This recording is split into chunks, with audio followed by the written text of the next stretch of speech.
ॐ वन्दौ हनुमतुलखनु संगौ रिपुहनु भरत सुजान। सिया राम जी को नमन गाऊं मानस गान। सियावर रामचंद्र पदु जय शरणम। नगर नर्मदापुरम में श्री सेवाश्रम धाम, यहाँ विराजय नर्मदा, आओ करें प्रणाम। भगवती को प्रणाम करते हुए, भगवान अखिलेश्वर महादेव का स्मरण करते हुए चलते हैं फिर हम रामचरितमानस की ओर। जो मानस मानस चकचाही, भई कवि बुद्धि विमल अवगाही।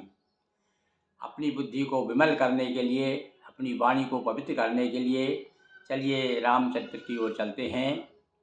और कहाँ पहुँच गए हम? इस समय जनकपुर से चिट्ठी आई है अयोध्या में। अयोध्या में ऐसा महसूस किया जा रहा कि पाती नहीं आई है, पाती नहीं आई है, बल्कि पुत्र ही आ गया है।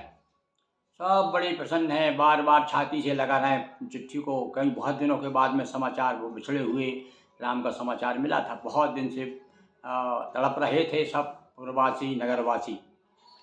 अब इधर सबको तैयारी हो गई है। अब बारात की तैयारी होती है। जाचा के लिए हकार दीन निशावर कोट विधि। बहुत सब लोगों को बहुत निशावर किया गया, पुरस्कार दिए गए। और कहत चले पहरे पटनाना, हरस हने कह गए निशाना।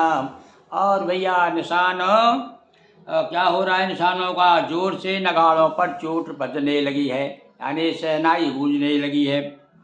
और समाचार सब लोगन पाए, लागे घर घर हो न बधाई। बधाइयाँ हो रही हैं।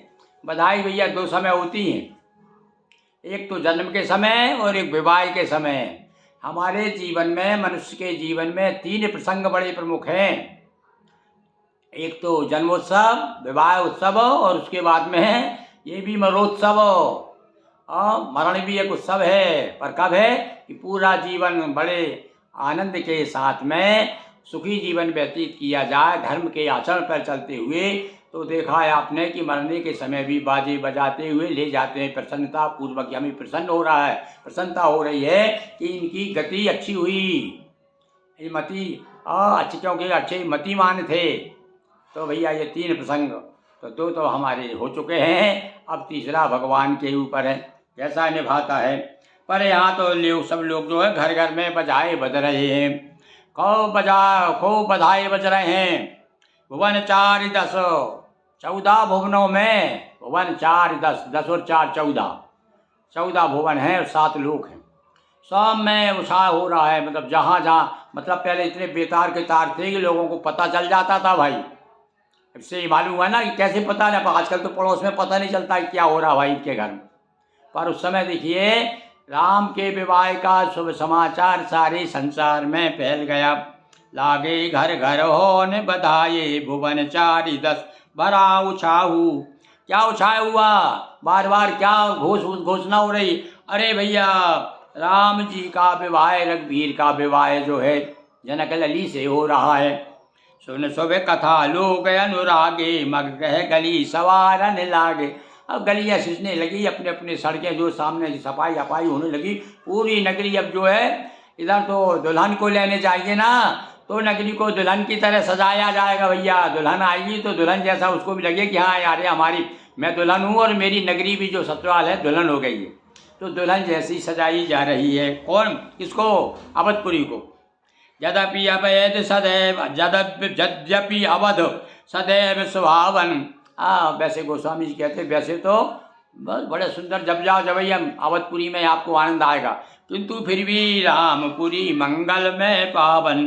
तथापि प्रीत, यहाँ भी देखो उधर रामपुर कहा, यहाँ पर अब अवधपुरी नहीं कह रहे वो, क्योंकि इस समय राम जी की चर्चा, इस समय सब में डूबे हुए, सब राम ही राम दिख रहे हैं सबको। दूल्हा राम जानकी रानी, आनंद अवध अवध राजधानी, सारे आनंद में डूब रहे हैं। तथापि प्रीति के प्रीति सुहाई, और मंगल रचना रच। फिर भी भैया जो है प्रेम प्रकट करने का, अरे भैया सब कुछ हमको दिया, सब कुछ रोज अच्छा अच्छा पकवान बन रहा है, फिर भी जब और विशेष अवसर हो तो और प्रसन्नता पूर्वक उसमें और बढ़ोतरी कर दी जाती है, वृद्धि कर दी जाती है।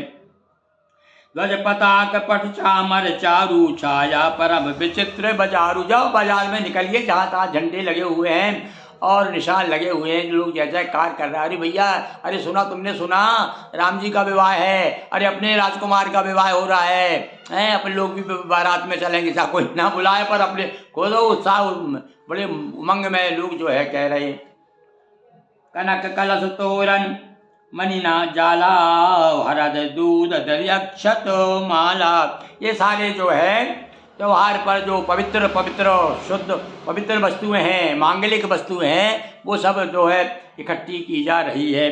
कनक कलश, स्वर्ण के कलश। अभी भी देखो लोग शादी विवाह में सुंदर सुंदर, नए कुछ नहीं तो आजकल तो स्टील के लिए आते, अच्छे बड़े कलश लेके महिलाएं खड़ी हो जाती हैं कहाँ, जब अगवानी लेने के लिए हैं। और कुछ तो कलश ऐसे कलर, सोने का कलर पूछ देते। भाई इतना इतनी ज़्यादा संपन्नता तो नहीं है, पर यहाँ तो क्या है, घर घर यहाँ तक है, नीच तक का बताया है कि नीच के लिए, नीच के यहाँ भी जनकपुर में इतनी संपदा थी जितनी राजा के पास थी, यानी सारे लोग जो है संपन्न थे। तो कनक कलश तोरण मणि जाला हरद दूब हल्दी दूब दही अक्षत, ये सब जो है मांगलिक वस्तुएं हैं। मंगल में निज भवन लोगन रच। एक ही जगह नहीं, केवल वनवास में मंगल मांगलिक चीजें नहीं आई, तो कहाँ आई? बोले घर घर इकट्ठी कर ली लोगों ने, सब पूजन पाठ कर रहे हैं, जय जयकार कर रहे हैं। बीथी सींची चतुर्सम चौके चारू पुराए। और आज भी भैया देखो, महाराष्ट्र में तो हमने देखा लोग, हम माताएं बहनें क्या करती, प्रातः काल अपने अपने घर के सामने पानी सींचती हैं। मैं नागपुर में था, देखा वहाँ मैंने। हमारे यहाँ भी थोड़ा थोड़ा कहीं कहीं देखने में आता है। प्रातः काल उठते ही कलिए सींचते हैं और उस पर चौक आंगन में अपने घर के दरवाजे पे चौक पूर देते हैं ताकि लक्ष्मी आ जाए। उसका स्वागत में, लक्ष्मी के स्वागत में। अरे भाई, ये तो हम लोग तो ग्रस्त लोग हैं, हमें तो लक्ष्मी चाहिए, तो इसलिए स्वागत में। पर यहाँ तो लक्ष्मी और नारायण दोनों आ रहे हैं। दोनों की अगवानी लेने के लिए गलियाँ गलियाँ सींची जा रही हैं। सुंदर सुंदर चौक चारू चारू, यानी बड़े सुंदर सुंदर चौक। आज भी देखो भाई इतनी कलाकारी आ गई है, छोटी छोटी लड़कियाँ हमने देखा भी दीपावली पे, क्या सुंदर सुंदर चौक पूरे, भाई आंखें देखती रह जाती हैं, क्या कलाकारी। तो और जो लोग नहीं बना सकते उनके लिए सांचे भी आते हैं बाज़ार में। जो मतलब जिनके पास में कला की कमी है, वो चौक रख देते हैं, उसके बाद सांचे रख देते हैं, तो वो भी बड़ा सुंदर दिखाई देते हैं। तो इस प्रकार से ये तो हुई साधारण अपन लोगों की बात में। अब अवधपुरी की बात, जहाँ राम जी राजा और जहाँ सीता जी रानी बन के आ रही हैं, दुल्हन बन के आ रही हैं, उसके कहना क्या है। तो अब आगे देखेंगे भैया और क्या क्या तैयारी कर रहे हैं हमारे राम जी के पिताजी हैं, वो हम जो है आपको कल बताएंगे। बोलिए सियावर रामचंद्र की जय। हर हर महादेव शंभो। नर्मदापुरम सुविख्यातम रेवाया दक्षिणे तटे सेवाश्रमेषु राजिता देवी नर्मदायै नमो नमः। मंगलम भगवती रेवा। देखो भैया, मंगलम मंगलाचार गा रहा हूँ मैं भी। मंगलम भगवती रेवा मंगलम मंगल प्रदा मंगलम शैलस्य कन्या मंगलाये तनोसरी। बोलिए नर्मदा माई की जय। हर हर महादेव शंभो।